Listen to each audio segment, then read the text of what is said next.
Most wanted अनमोल बिश्नोई, इसकी जानकारी आपको देते हैं। एनआईए ने मोस्ट वांटेड सूची में इसको फिलहाल शामिल किया है और इसी को लेकर के जांच पड़ताल लगातार जारी है। लॉरेंस के भाई अनमोल पर 10 लाख रुपए का इनाम भी रखा गया है। जी हां, 10 लाख रुपए का इनाम रखा गया है। बड़ी खबर के तौर पर अभी आपको माफ कीजिएगा प्रियंका बता रही थी। इसके अलावा अनमोल बिश्नोई फर्जी पासपोर्ट बनवाकर भारत से भागा भी था।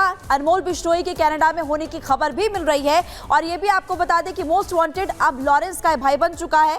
अनमोल बिश्नोई पर सिद्धू मूसेवाला की हत्या में शामिल होने का भी बड़ा आरोप लगा है। ऐसे कई आरोप इस पर लगे, मर्डर के आरोप लगे, रंगदारी मांगने का आरोप भी लगा है।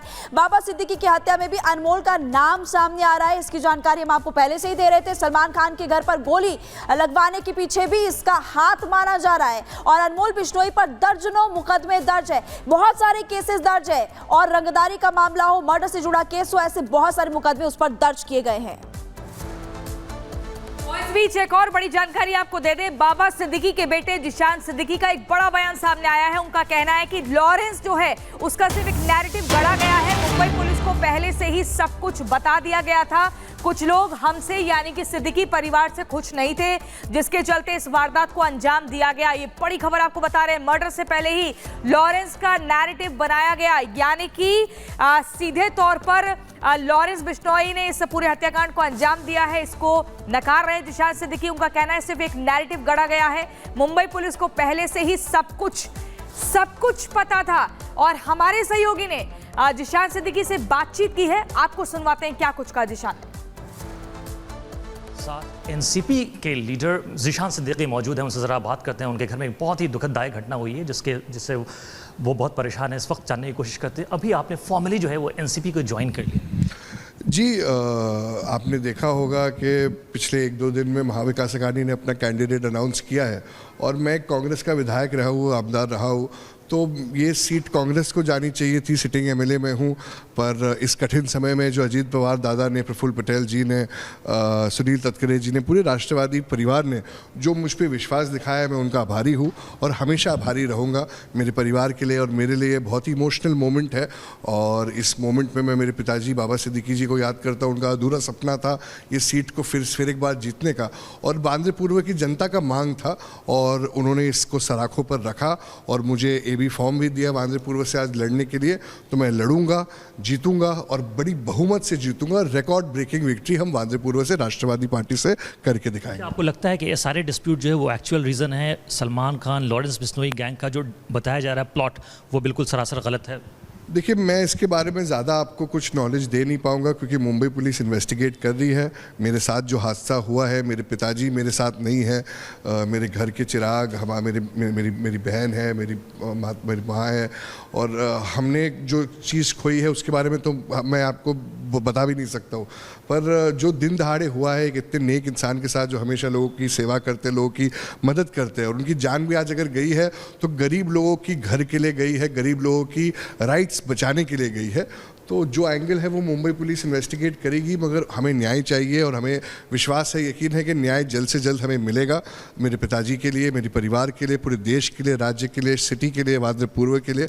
और मुझे इसका यकीन है जो स्टेटमेंट था, जो हमें इल्म था, जो हमें इंफॉर्मेशन थे, जो हमें डाउट्स थे, जो हमारे इंक्लिनेशंस थे, वो हम सब ने जो हमारे दिमाग में थे वो हमने मुंबई पुलिस के साथ शेयर की है और मुझे यकीन है कि जल्द से जल्द हमारे परिवार को, मेरे पिताजी को, हम सबको न्याय जरूर मिलेगा। तो न्याय की मांग करने जिशान सिद्दीकी रिपब्लिक भारत से खास बातचीत की आपने सुना। खबरों में आगे बढ़ते हैं, बात करेंगे देवभूमि की। उत्तराखंड से खबर सामने आ रही है जहां पर आक्रोश देखने को मिला। आपको बता दें कि मस्जिद विवाद को लेकर के लोगों ने आक्रोश जताया तो पुलिस ने लाठीचार्ज कर दिया।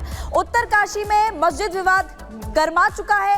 आपको बता दें कि अभी विवाद थमने का नाम नहीं ले रहा। गुरुवार को हिंदू संगठनों की ओर से जिला मुख्यालय में जन आक्रोश रैली पर पुलिस ने लाठीचार्ज किया था। पथराव के बाद मामला और ज्यादा गर्मा गया था। ये तस्वीरें आप देखिए, बड़ी संख्या में लोग वहां पर जुटे हुए थे, नारेबाजी कर रहे थे, लेकिन पुलिस ने लाठीचार्ज किया। कल उत्तरकाशी में संयुक्त सनातन धर्म रक्षक संघ द्वारा एक रैली का आयोजन किया गया था। इस रैली में उनको सशर्त परमिशन प्रशासन द्वारा दी गई थी। उसमें इनका रूट डिसाइडेड था, समय भी डिसाइडेड था। तो वो उस रूट से न जाकर के दूसरे रूट से जाने के लिए बैरियर पर काफी देर तक हुज्जत करते रहे। उसमें पुलिस वालों ने उनको बहुत पेशेंटली उनको रोका कुछ उसी प्रदर्शनकारियों में से कुछ लोगों ने पत्थरबाजी शुरू कर दी, जिसपे फिर हल्का बल प्रयोग करके उनको वहां से तितर-बितर करना पड़ा। इसमें हमारे कुछ पुलिसकर्मी जो घायल हुए हैं, कुल 8 पुलिसकर्मियों को चोटें आई हैं। उत्तराखंड के उत्तरकाशी में आपको बता दें, मस्जिद हटाने को लेकर जमकर बवाल उत्पात हुआ। स्थानीय लोग इकट्ठा हो जाते हैं, नारेबाजी करते हैं, पत्थरबाजी शुरू हो जाती है, आक्रोशित माहौल बन जाता है, जिसके बाद तनाव का माहौल बना हुआ है। पूरी खबर इस रिपोर्ट में देखिए।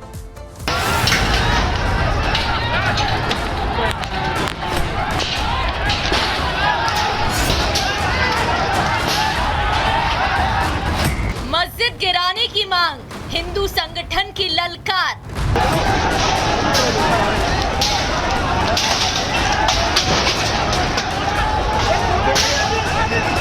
प्रदर्शनकारियों को रोका, पत्थरबाजों को मिला मौका।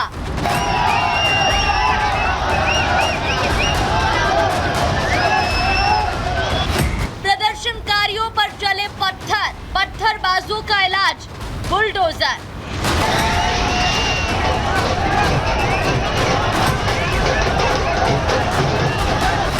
ये तस्वीर उत्तरकाशी की है। प्रदर्शनकारियों की भीड़, मस्जिद हटाने की मांग करते लोग और पुलिस प्रशासन की अनदेखी पर सवाल उठाती ये प्रदर्शनकारियों की भीड़। जैसे ही जिला मुख्यालय के पास पहुंची, प्रदर्शनकारियों और पुलिस के बीच झड़प हो गई। पुलिस प्रदर्शनकारियों पर लाठीचार्ज करने लगी। अभी पुलिस प्रदर्शनकारियों को संभालती, उसके पहले ही प्रदर्शनकारियों ने पुलिस पर पत्थरबाजी शुरू कर दी। ये पहले से प्रस्तावित प्रोग्राम था। वहाँ पर एक मस्जिद बनी हुई थी। मस्जिद के संबंध में इन लोगों को ये था कि पहले कि ये अनधिकृत रूप से बनी हुई है।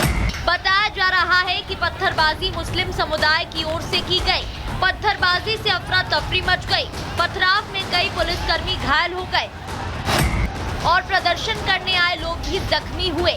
फिलहाल पुलिस पथराव करने वालों की तलाश कर रही है, लेकिन हिंदू संगठन मस्जिद को हटाने को लेकर अड़े हुए हैं।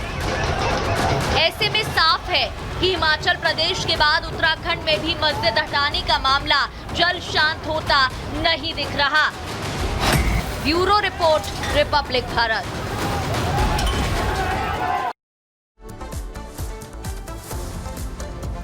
आपको बता दें कि उत्तरकाशी से रतन इस वक्त हमारे साथ जुड़े हुए हैं। रतन, इस पूरे मामले को लेकर अभी फिलहाल पुलिस लाठीचार्ज कर चुकी है, किस तरह से कार्रवाई की जा रही है? दूसरा ये भी बताइएगा कि जो लोग हैं उनकी मांग क्या है?